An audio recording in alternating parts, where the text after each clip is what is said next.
Hey guys, how are y'all? It's about 4:55 a.m. on Monday, the holiday.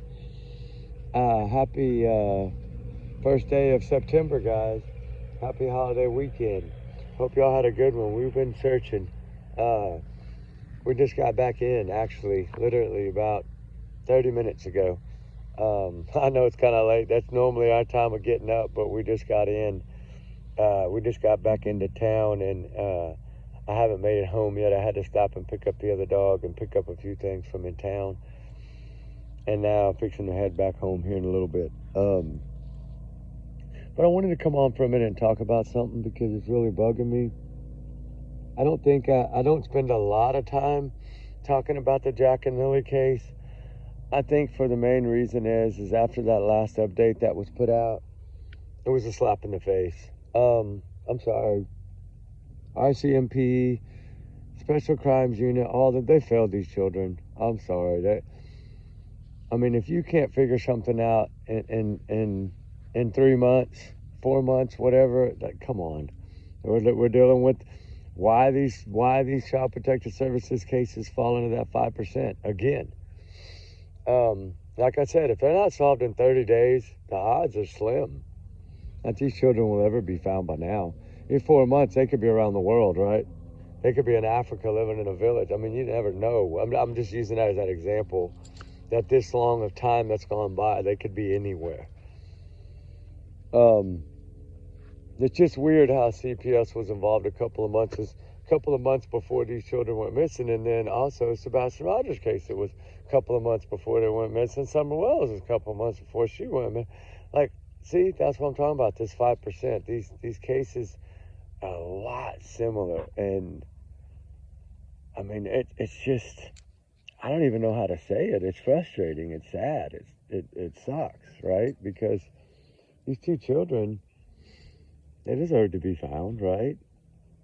The odds now are, 5%, right? I hate to be that way, but unless they really got something and they're playing everybody for a fool. Like I said before, Ted Bundy passed a lie detector tests. So just because Daniel passed one or whatever, what about the other three, right? I know. What about his mom that couldn't pass a test? Evidently, hers inconclusive or whatever. It's because there's things involved in this. That's why these having to give so many tests. You should never have to give someone 4 poly tests. Are you kidding me? That means that either he didn't feel comfortable about his answers, so he acted dumb and messed the test up, or they didn't ask the right questions to him that he felt comfortable answering. We know that the first question wasn't asked, did you harm Jack and Lily? That's never the first question. Now, maybe that was the first question on the 4th poly test. That's possible. Because, my God, they done given you 3 of them before the 4th one.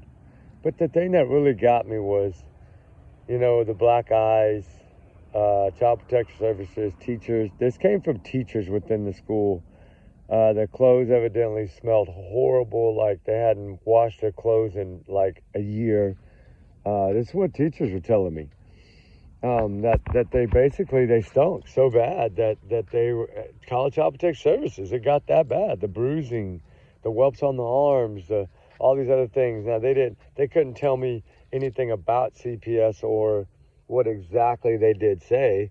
They just wrote what concerned them, but it's already been put out anyway.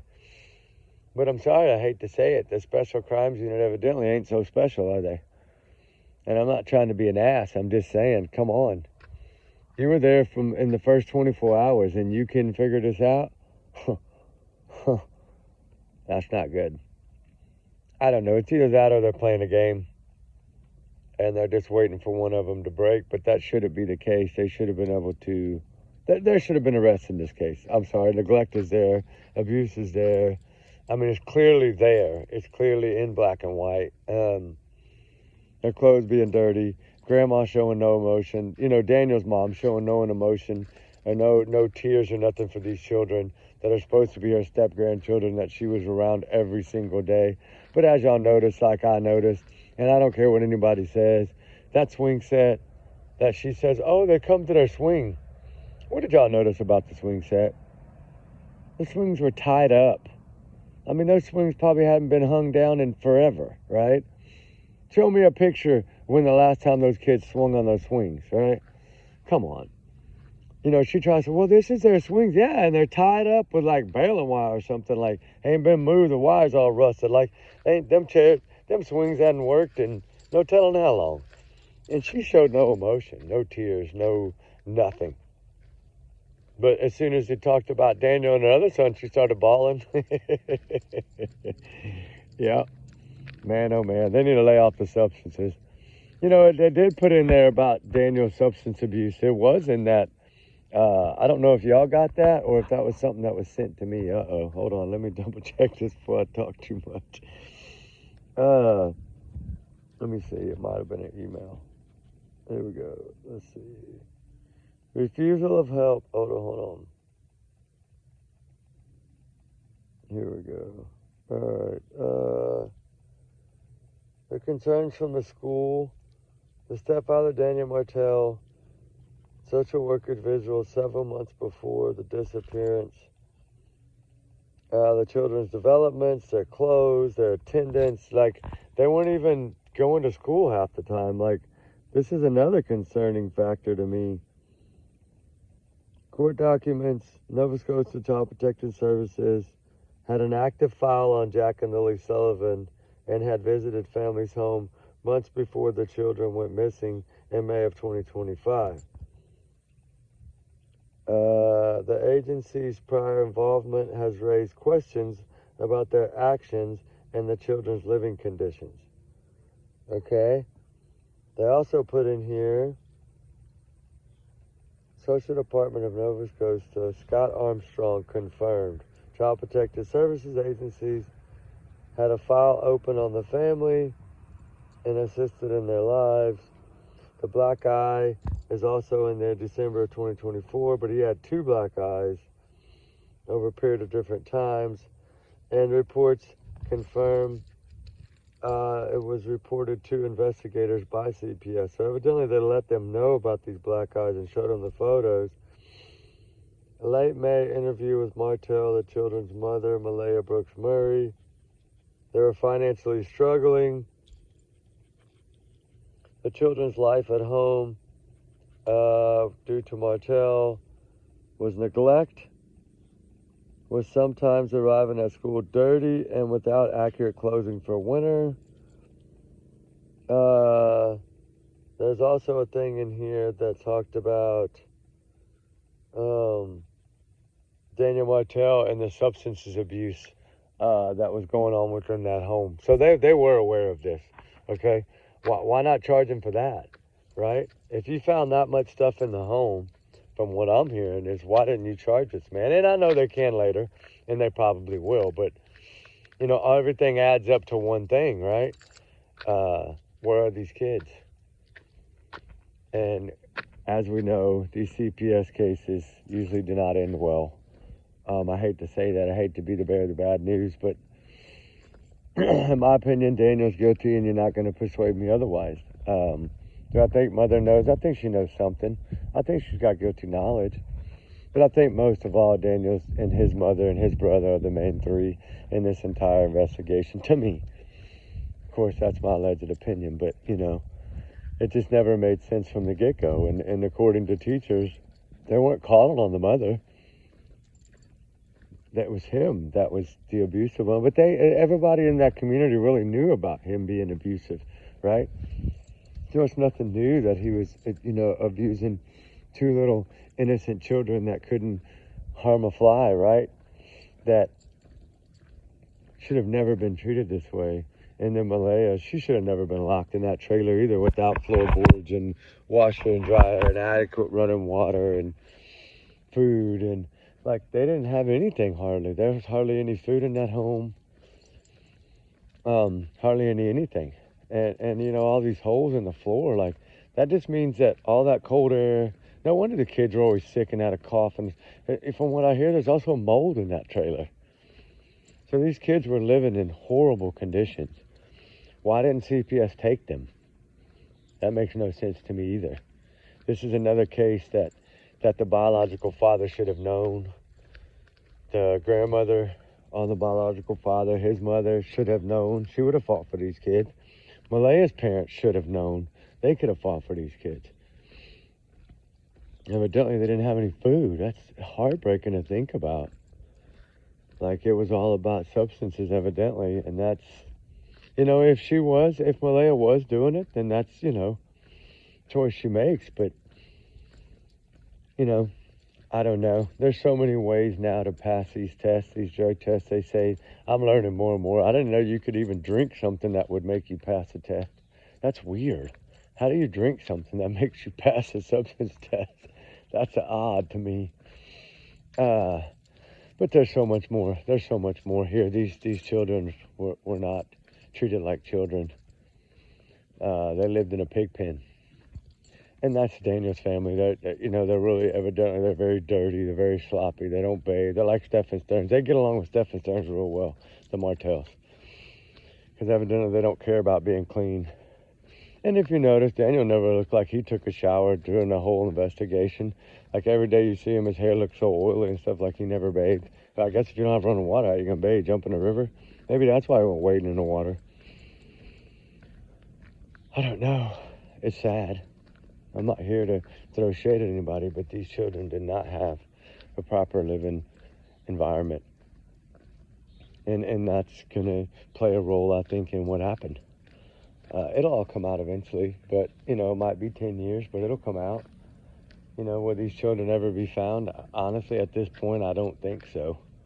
Unless it's a hunter or someone fishing that just happens to be in that area. But the odds, there's nothing really around there. So it's so rural, it's so a lot of private property, so there's going to be no trespassing. It's just going to have to be somebody trespassing or poaching that's going to stumble upon them, right? Because if not, then we're looking at the same as Sebastian. How Kathy has all that land where Sebastian can be hiding it anywhere there. It's the same here. All the Martells got all that land along both sides of the road all around there, so those kids could be anywhere in that land. And the only people that would be able to search it, honestly, are the Martell family, unless somebody else gets permission. But it'll be just like, from what I hear, it'll be just like the Stephanie Darwood case, where they'll say get a warrant or whatever. I think they've been pulling Daniel has pulled his little wool over their head from the get-go, and unless they wake up, these children are never going to get answers or truth, and it's sad. It's heartbreaking. I mean, I hate to say it, but that's a hard part of covering this case. That's why it's so hard to do videos on this case, because you speculate all day long. I mean, really, they ain't got nothing, and they let us know that. And they passed polys, and supposedly passed, their drug tests or whatever, trigger warning. But I didn't know. Like I said, you could drink something that would make you pass that. That's weird to me. I'd say give them a hair follicle. That's what they do in the oil field. They cut your hair, go back 7 years. Give him a hair follicle, go back 7 years and see what he does, right? See if he does that one. See if he passes that one. I doubt it. I don't think Malaya would even pass that one. And I don't think Daniel's mom or brother would pass that one. The thing is Grandma knows. It wasn't about a pothole. It wasn't about her hearing the kids. It wasn't about any of that. She let us know Jack couldn't have walked off in those woods because she had to carry him even 10 feet off into the woods. So we know that they didn't wander off. It's just like Sebastian. They don't wander off. He didn't wander off. CPS involvement tells a deeper, darker story. And, as much as we can pray for answers and pray for truth and pray for these children to be found, it looks like it's going to take almost a miracle for that to happen. But I do believe in miracles. I think eventually, at least Daniel will be arrested, I think eventually, in my opinion. But they're going to have to come up with something way better than what the statement is they gave. They can say it's suspicious. They can say it doesn't make sense. They can say it don't add up. Look at the facts. The facts are evidently that CPS was involved, according to Armstrong. CPS was involved. And we know for more reasons than just dirty clothes, evidently black eyes and other things of this nature. So evidently the abuse was there. It's just a matter of what have they got that they can hold him against, right? I say get him for the substances in the bathroom, in the bedroom, or whatever. They were all found at 3 or 4 different spots. Evidently, they were found. So, did these kids get into something of his? Probably. It's possible. Is it a 4-wheeler accident? It's possible too. Is it just a he snapped like Jaden Spicer's stepdad and mom, or Emmanuel's parents? Yeah, it's possible. I think this is the same style of case as Jaden Spicer, Emmanuel Haro. I think this is the same. I think Daniel's the same type of monster, in my opinion. He's evil. And he tried hard, just like Chris Proudfoot did in the beginning, to clear himself. And I guess Canadian sees different, right? I guess they let it go. I don't know. Their last stable wasn't too promising. Act like they have nothing. Now they're back to thinking these kids wandered off when there's no proof these kids wandered off. I'm sorry, people, I guess, think dogs are stupid. Dogs would have picked up a trail. Just like in the Sebastian Rogers case, dogs picked up a scent trail that came from within that home. It just wasn't Sebastian. So they still did. Yeah, they did find a trail. So Proudfoot was right. Evidently, it was Katie's trail, according to, my opinion, of course. I think it was Katie's smell, which I told them to check that from the get-go. And it's just like here, they didn't find anything. That sliding door is not quiet like they said. I don't care what anybody says. You could hear it from that. The lady filming was up at the steps of that porch, and you could hear it. Why didn't she get right up on it so you could really hear it? Plus, she said she heard them. So if you heard them playing in the room next door, this is a question that nobody ever asked, I guess. But if you heard them playing in the room next door, then you should have heard them when they went outside. If you could hear that good to hear their little voices next door, you definitely would have heard them going out that door. Never made sense. Daniel was up to, saw Lily twice, and the mama didn't see Lily. None of this ever made sense. Why? Because it's all a bunch of lies. And we see through it. It's just law enforcement don't have enough, I guess. But I hope they do get enough. And like I said, I think they should just arrest them all and be done with it. My opinion. But how did she not hear the door if she just heard them talking? And how do you hear things go quiet in a second, but yet it's an hour before you call 911, or an hour and a half? I mean, if you really notice these kids missing at 8:30 and you didn't call till 10:01, what'd you do for an hour and a half? That's plenty of cover-up time to me. That's plenty of time for Daniel to ride that four-wheeler or his truck wherever he wanted to go. He needed the four-wheeler because if not, he'd have been saw on camera, from what I was told by a neighbor. Is that four-wheeler was running around the woods that morning, but early, like 5:30, 6 in the morning. So did something happen that night? Possibly. I don't know. We'll just have to see what they do, guys. Just keep your prayers up for little Jack and Lily Sullivan, as well as all the missing and all the runaways. They run for a reason. I do not believe, in my opinion, that Jack and Lily wandered into those woods, and I don't think anybody else believes that. Except for evidently the RCMP, maybe. I don't know what they really believe. I don't know what they really got. They say they're waiting on forensic testing, and man, if y'all had something, y'all wouldn't be talking like y'all just talked in that last statement. That just really blew my mind. I thought y'all were a lot closer than that, to realize that y'all were that far away. I guess y'all had the largest search in the Canadian history to get 0 answers. Because evidently y'all spent all this money on this search and you didn't get one clue. Other than the lies of the parents.